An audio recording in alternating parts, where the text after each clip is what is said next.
And this was your great-great-grandfather's land? It's my grandfather's land. He's the one that bought it originally? Yeah. My granddad. Your granddad? Right. My father's father. That was our clay pit over there. So who started it? How far this way does it go, What? It's up to the river. Yeah, but on this side, we're still our property. Well, about right over there. Not right there. So the clay pit was there on the left. Yeah. They mined the clay and then hauled it over through Colville and across the bridge and back to the plant. Originally, they had a tram line that went across the river. They carried it across in buckets, you know. Yeah. But that became too Cumbersome. expensive to maintain. And so they, way before my time, back in the 40s, I suppose, or early 50s, they started hauling it out of there with trucks.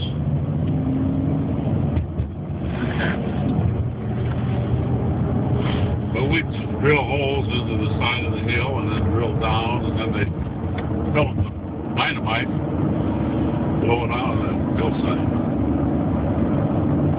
And there was a big shovel, and it would pick it up and load the trucks.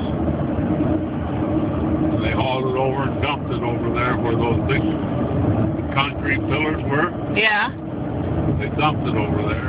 That's where you and Dad went. And it was ground, then it went up, and there were some elevators, buckets, little elevator buckets about like that. And Dad took it up, and there was a set of electric heated streams,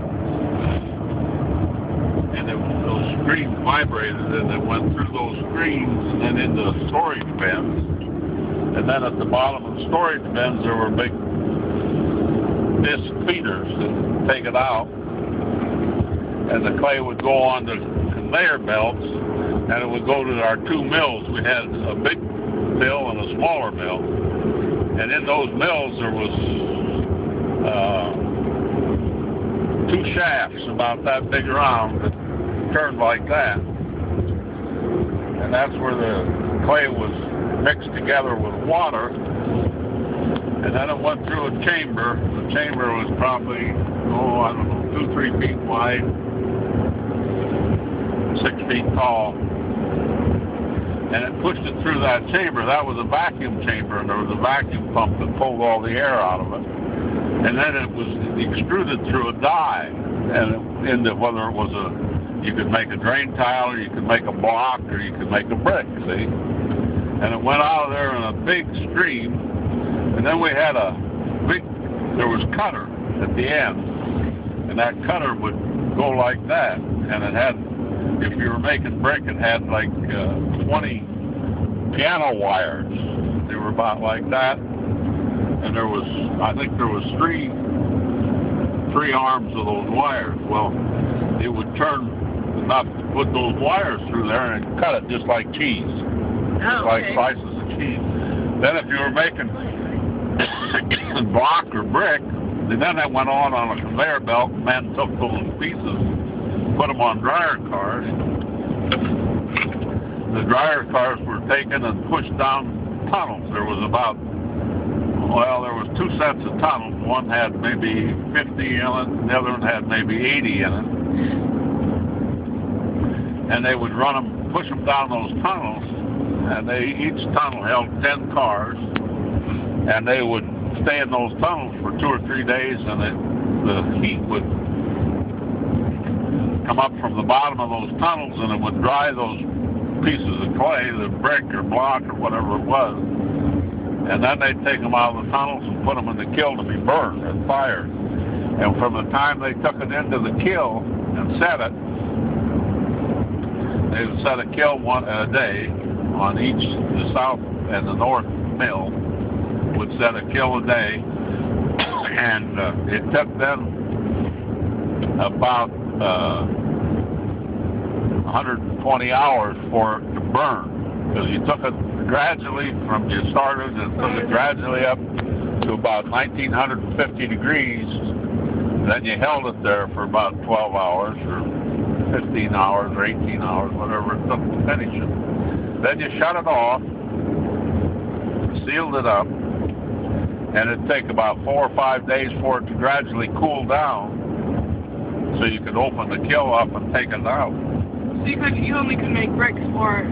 So it took you the whole process from the start to the finish, from the time you put it through the mill until the time it was done, took about 2 weeks.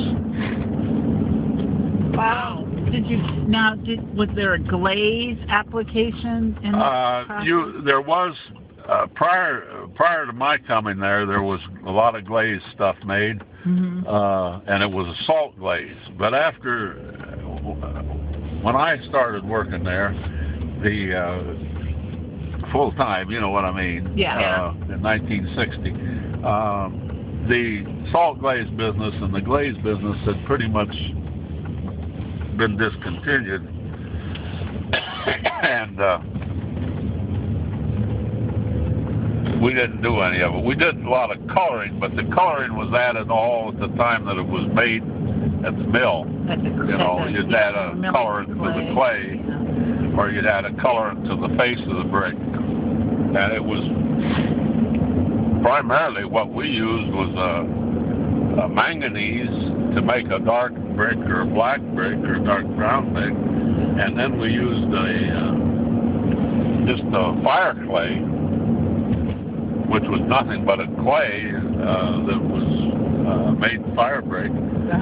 We didn't have the clay, but we'd buy it and use that and made a slurry and put it on the face, and that was a white or a cream color, you know.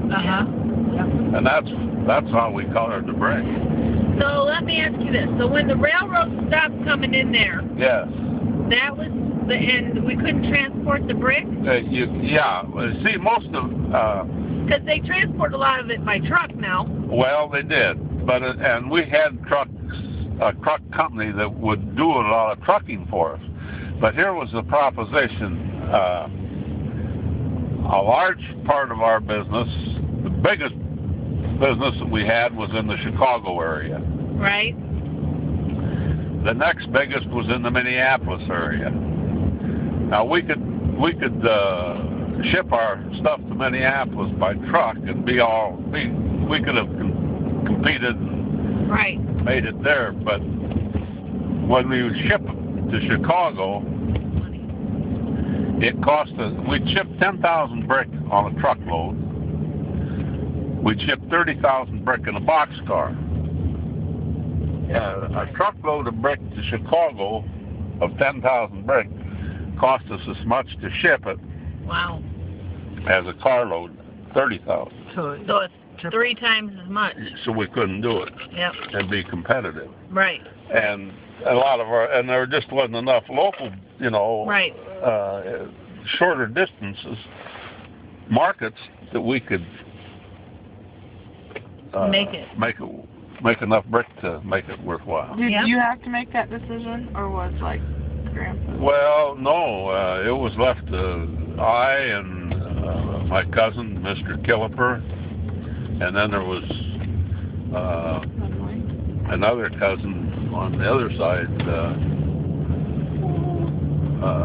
Dixner. You never knew him, but when you sat for the people over at Tom Snur's house. Well, it was Tom Snur's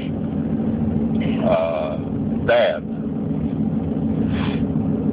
He was alive in the business. So we've had to make the decision, and we made the decision. We fought the thing in the courts, and it went to the United States Supreme Court.